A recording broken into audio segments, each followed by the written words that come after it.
आपने जब भी कोई कवि सम्मेलन अटेंड किया होगा तो वहां पर रस शब्द का प्रयोग आपने सुना होगा। जैसे कि ये कवि वीर रस के कवि है, ये कवि हास्य रस के कवि है। तो ये जो रस होता है, ये रस क्या होता है, इस वीडियो में हम इसी बारे में चर्चा करेंगे। तो सबसे पहले जो रस होता है उसका अर्थ होता है आनंद। मतलब कि जब पढ़ने वाला और सुनने वाला जिस भाव में, जिस आनंद की अनुभूति के साथ बह जाते हैं उसी को रस कहते हैं, जिस अनुभूति का वो अनुभव करते हैं। जैसे कि अगर कोई कवि कोई पाठ कर रहा है और आपको अनुभव हो कि आप प्रेम से ओतप्रोत हो रहे हैं या फिर उसको सुनने पर आपको बहुत उत्साह आता है, तो वो फीलिंग वही रस होता है।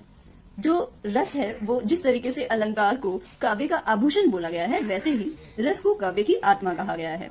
सबसे पहले रस को परिभाषित करने वाले भरत मुनि थे, जिन्होंने नाट्य शास्त्र की रचना की और उसमें इन सभी रस का वर्णन किया। नॉर्मली जो रस होते हैं 9 होते हैं, जिसे नवरस भी कहा जाता है, लेकिन जो भरत मुनि थे उन्होंने जो 9वां शांत रस है उसको रस नहीं माना है, जिसकी वजह से उन्होंने सिर्फ 8 रस को ही वर्णित किया है।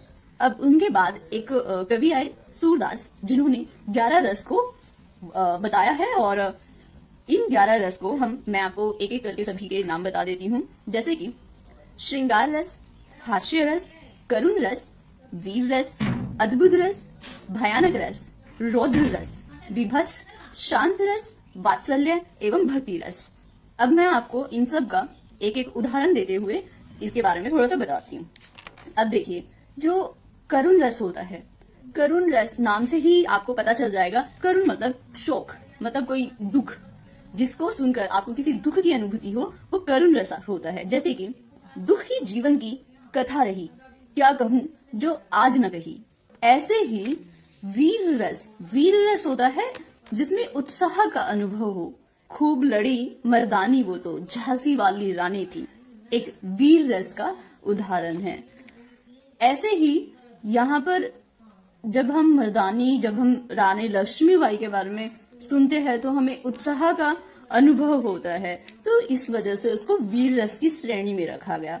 ऐसे ही भक्ति रस जिसमें भगवान और भगत के बारे में बात हो रही हो, जिसमें भगवान से कोई आराधना की जा रही हो, भगवान को याद किया जा रहा हो। जैसे राम जपू बावरे। तो भक्ति रस में भगवान और भगत के बीच का संबंध दर्शाया जाता है। जैसे कि रघुपति राघव राजा राम, पतित पावन सीताराम। इसके अलावा नेक्स्ट मैं बात करती हूँ वात्सल्य में माँ और बेटे के बीच के रिश्ते को, उनके बीच के रिलेशन को प्रदर्शित किया जाता है। जब भी माँ और बेटे के बारे में बात होती है तो वहां पर वात्सल्य रस होता है। श्रृंगार रस में प्रेम को प्रदर्शित किया जाता है। उदाहरण है जैसे कि मेरे तो गिरधर गोपाल, दूसरो न कोई, जाके सिर मोर मुकुट, मेरा पति सोए। तो ये एक श्रृंगार रस की कविता है। ऐसे ही जब आप बात करते हैं हास्य रस की, हास्य मतलब कि वहां पर कोई हंसी ठिठोली वाली बात हो रही है। जो भी हास्य कवि होते हैं सभी मतलब कॉमेडियन एक तरीके से आप उनको बोल सकते हो। जैसे कि हाथी जैसी देह, गैंडे जैसी खाल, तरबूजे जैसी खोपड़ी, खरबूजे जैसे गाल। तो ये एक हास्य रस का उदाहरण है। ऐसे ही भयानक में आपको भय और डर की अनुभूति होती है।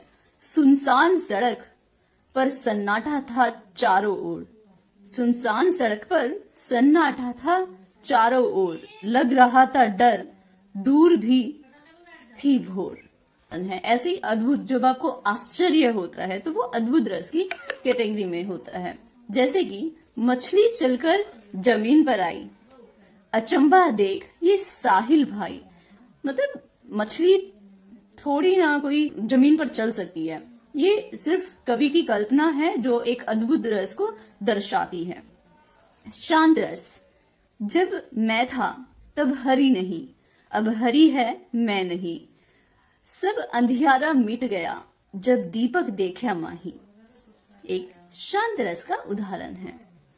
ऐसे ही विभत्स जहां गलाने का अनुभव हो, जहां आपको किसी दुख किसी पीड़ा का अनुभव हो, जैसे कि गिद्ध और चील मंडरा रहे थे और चूहे को तड़पा रहे थे, तो ये एक विभत्स रस का उदाहरण है। इसके अलावा रौद्र जहां पर आपको क्रोध का अनुभव होता है, वो रौद्र रस की कैटेगरी में आता है। जैसे खून उसका उबल रहा था, मनुष्य से दैत्य में वो बदल रहा था। अब गुस्से को प्रदर्शित करती हुई ये एक उदाहरण था, जिसकी वजह से इसको रौद्र रस की कैटेगरी में रखा गया। तो सबसे पहले श्रृंगार रस मतलब कि प्रेम की अनुभूति, हास्य हंसना, करुण रस शोक सैडनेस, वीर रस उत्साह, अद्भुत आश्चर्य, भयानक भय, रौद्र क्रोध, विभत्स गलानी, या मुझसे कोई बहुत बुरा रोने वाला या बहुत दुखी कर देने वाला जो काव्य होता है, वो विभत्स रस की कैटेगरी में आता है। शांत, वात्सल्य और भक्ति रस, ये 11 प्रकार के रस होते हैं। आई होप आपको बहुत कुछ सीखने को मिला होगा। Thank you.